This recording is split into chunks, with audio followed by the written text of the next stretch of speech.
Yo, what's up mga kaboxing? Welcome back to my YouTube channel. At kung bago lang po kayo, huwag niyo kalimutan mag-subscribe and click ang notification bell para more updated kayo sa mga panibago kong i-upload. Katulad nito, Pacquiao versus Algieri fight. So ito yung pinakamalupit na bakbakan na parang tumambling na si Algieri sa mga suntok ni Pacquiao. So tara, samahan niyo ako sa komentaryo dito. Let's go. Dito, kinain ni Algieri kung hook papunta sa body yung sana yun pamuka ni Algieri, at binigyan naman ni Algieri yung muka ni Pacquiao. Galing naman dito banda. So sinansya ni Algieri kung paano matamaan si Pacquiao. Dito nagbitaw na naman ng mga suntok si Pacquiao ng combination, cover up na lang ang ginawa ni Algieri.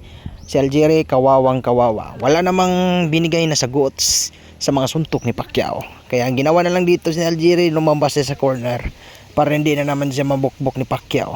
Bugbog sirado na kasi siya eh. Bote nakawave si Algieri doon sa suntok ni Pacquiao.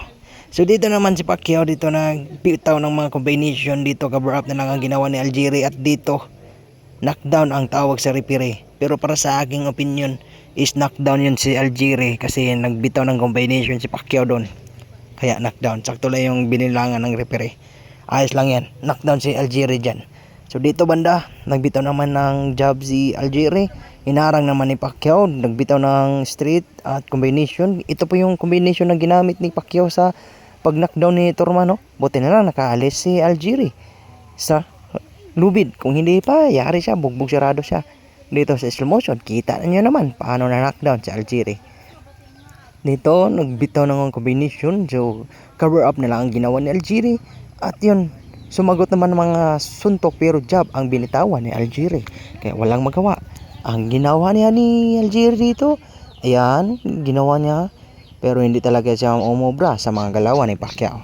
Yan, combination, cover up na lang para hindi na maiwasan yung mga suntok ni Pacquiao. So, grabe yung stamina ni Pacquiao dito, no? Stamina and strength and bilis. Grabe talaga. Nagugulat ang yung mga fans ni Algieri kasi ang galaw ni Pacquiao parang wala sa edad niya. Ayun na-corner naman si Algieri. Kung hindi, ayun, buti na lang lumabas si Algieri. Kung hindi pa, yari siya sa leon. Dito naman si Pacquiao nagbitaw. Ayun, buti na lang hindi sumunod si Pacquiao. Kung sumunod siya, yari siya doon. Dito na combination naman, na-corner naman si Algieri. At buti marunong gumamit sa lubid si Algieri. Ayun, kinain na naman yung quick straight ni Algieri, ni Pacquiao. Pero parang walang epekto ka Pacquiao. Dito nagbitaw ng combination at yun kinain ni Algieri. Kahit nagka-cover up pa si Algieri, kapag bumitaw ng suntok si Pacquiao, para talagang masok ang suntok ni Pacquiao. Kaya kahit nagka-cover up pa si Algieri, papasok pa rin yung mga bigat na suntok ni Pacquiao.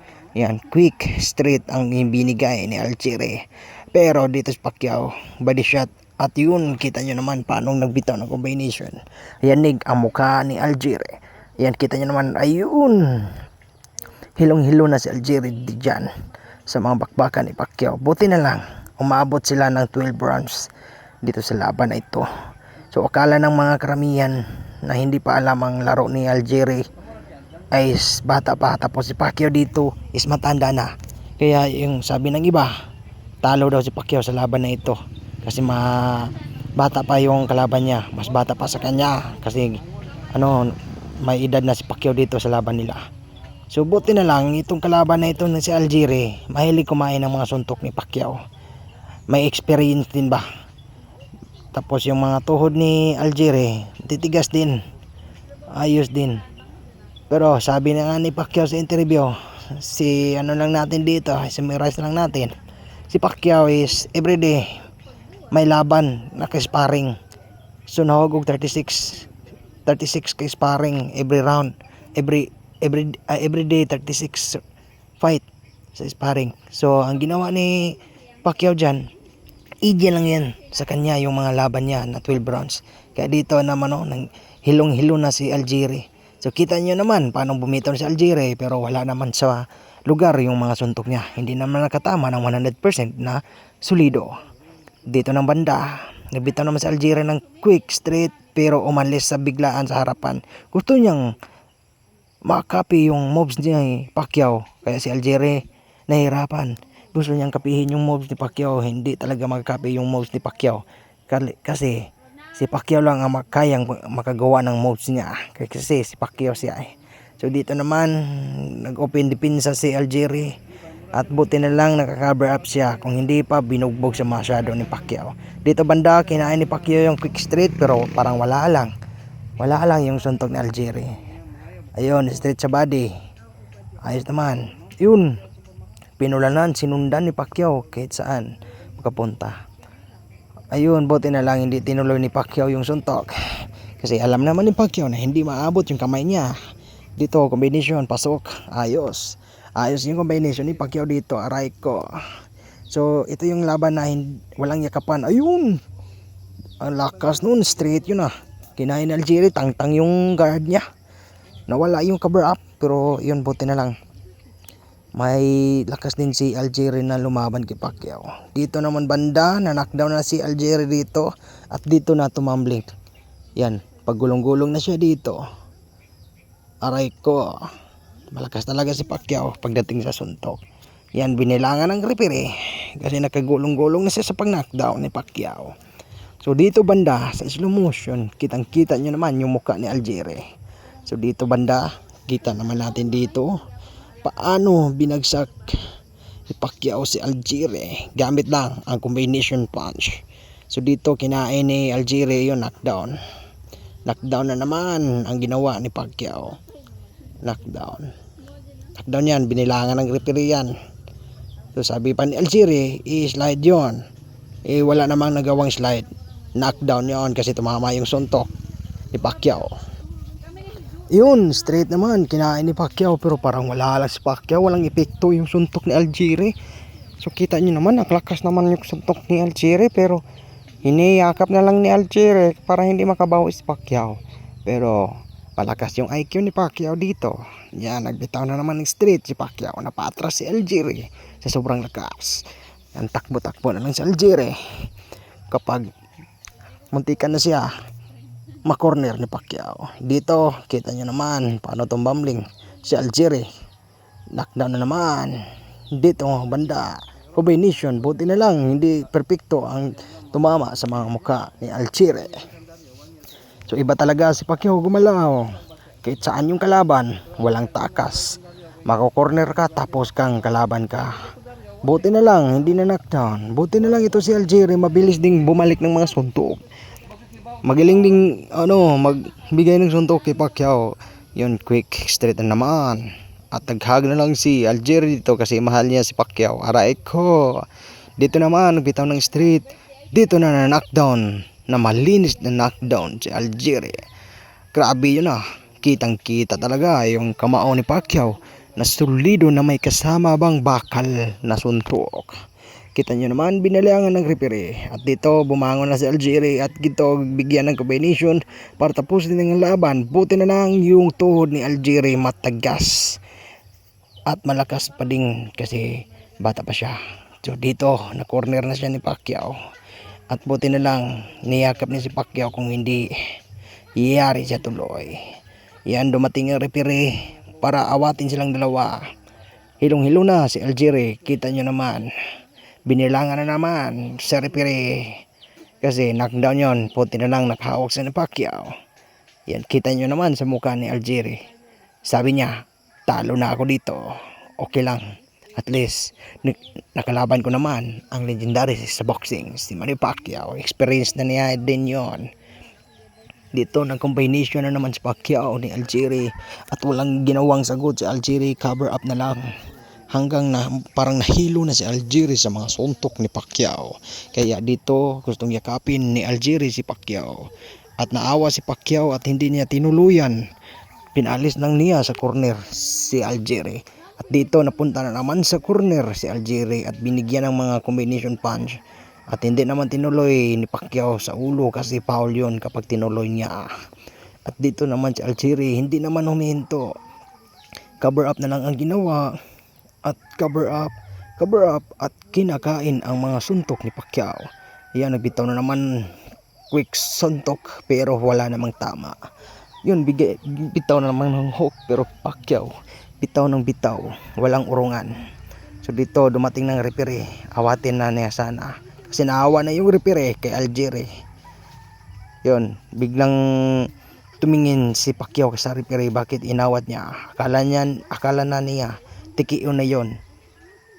Pero hindi pala.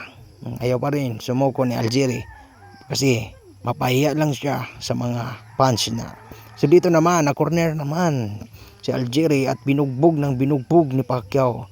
Pero ayaw pa rin sumuko. Yan, suntok ni Algieri, wala nang lakas. Ayun, uppercut naman, wala nang lakas talaga. Body shot. Ganito talaga ang mga eksperto sa boxing. Ito yung legendary sa boxing. Kahit maliit, malakas din. Saludo ako sa kabayanihan ni Pacquiao. Ayun. Dito naman, niyakap na lang ni Algieri si Pacquiao. Pero wala lang. Sumuntok ng body shot at hook sa mukha pero walang epekto kay Pacquiao. So yan, tinulak ni Pacquiao para mapaalis, hindi siya yakapin kasi hindi niya love si Algieri. Aray ko. Buti na lang nagtumunog yung bell. Save by the bell si Algieri. Kita nyo naman dito sa slow motion, ayan, linis talaga yung suntok ni Pacquiao. Kita nyo naman sa slow motion paano magbitaw, yun, cover up, open, at yun, ang lakas talaga. Kita nyo naman paano tumama yung malakas na suntok ni Pacquiao at sinundan pa ng uppercut at double suntok. Dito ako believe kay Pacquiao, isang kamay pero maraming suntok ang ilalabas. Ang galing, di ba? Dito banda, nagbitaw ng uppercut, kinain Algieri straight, at dito nahirapan si Algieri at inamon pa niya si Pacquiao pero walang epekto ang ginawa niyang dual punch sa gloves niya. So dito banda, ang ginawa na naman dito ni Algieri, nag-jab, hook, pero walang epekto. Binigyan ng jab tapos uppercut. So iyon, napaatras si Algieri. So dito banda, yun, kinain. Walang magawa. Yung referee parang naawa na siya sa sitwasyon ni Algieri. Pero hindi lang gusto niyang ihinto ang laban kasi malaking kita siya dito. Malaking panagutan siya kapag hininto niya. So hinintay na lang niya kung sumuko na yung kalaban na si Algieri. Kasi kita nyo naman paano pinahirapan ni Pacquiao si Algieri. Hirap na si Algieri dito, pero si Pacquiao parang wala lang. Parang nasa training area lang si Pacquiao dito. Ayun, kinain naman yung uppercut, double uppercut, at dito nayanig si Algieri. Grabe talaga ang mga suntok ni Pacquiao. Ito yung one punch man kung sa real life. Yung uppercut, knockdown dito. Grabe, tumbling na naman si Algieri. Kita nyo naman paano tumambling si Algieri. Kawawang bata na ito. Buti na lang na-experience na yung lakas ng pambansang kamao Manny Pacquiao. Dito, tingnan natin yung slow motion. At dito na talaga banda, kinain niya. Ego pala sa panga. At iba yung galawan ni Algieri dito. Yung mismong style niya is paano siya, parang hindi diretso yung katawan niya, kaya palagi sa mga tamaan ng mga suntok ni Pacquiao. So si Algieri marami ding experience sa boxing, marami ding itong belt, pero ikumpara kay Pacquiao malayo na ang experience ni Pacquiao. So dito kapag magbitaw ng suntok si Algieri, para lang kakainin ni Pacquiao, para lang hapunan niya yung suntok ni Algieri. May lakas din pero hindi naman mayanig yung mukha ni Pacquiao. So dito ng banda, formag pa rin ang katawan ni Algieri. Hindi dinadown yung mga dalawang kamay niya. Dito, pasok naman yung straight at double straight. At buti na lang hindi sinundan ni Pacquiao yung combination. Kasi parang naawa na siya kay Algieri. Yan. Kita nyo naman, straight at puti, hindi nakatumama. Dito na tumama yung uppercut. Ayun, naka-cover up agad. Pero knockdown na dito si Algieri. Galing po yun sa uppercut ni Pacquiao. Diba? Ang lakas. Dito tumambling. Diyan tumambling si Algieri. Dito naman, ang combination si Algieri, pero na-short siya at kinain naman yung uppercut ni Pacquiao. So buti na lang, marunong sa umilag kunting ilag. Pero yun, kinain na naman yung straight. Ang bigat nun ah. Oh, para siyang may nakita na langgam. Or ibon pala. Ay, yung langgam eh, ano yun, hulmigas yun sa amin sa Bisaya. So dito naman, nakornera naman si Algieri, pero buti na lang, nakalabas siya. Kung hindi siya nakalabas dun, kinain na siya ni Pacquiao.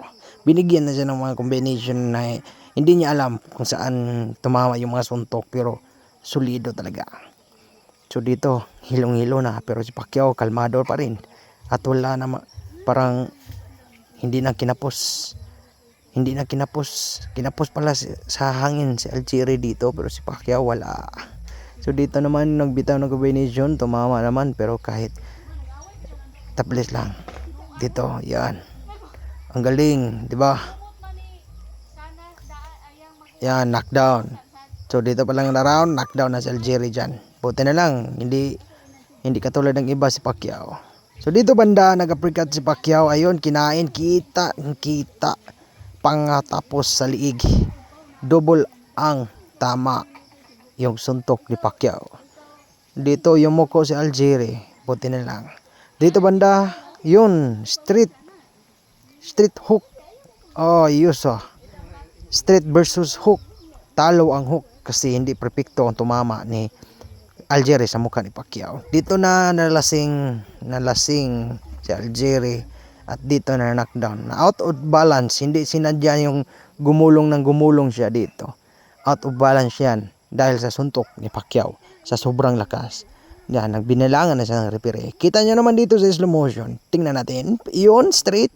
Dito na ang pinakamalinis na knockdown ni Algieri. At hilong-hilo na siya talaga. At dito, kawawang Algieri. Ngayon, alam niya kung gaano kalakas si Manny Pacquiao. Ditong banda, kahit naka-cover up, tanggal pa rin yung cover up ni Algieri. Yon, grabe talaga. Ako na nanonood, feel ko yung suntok ni Pacquiao, na mabibigat talaga yung suntok ni Pacquiao. Dito, binilangan ng referee si Algieri. Dito, inawat ng referee. Binilangan na si Algieri dito banda. Panalo si Pacquiao dito.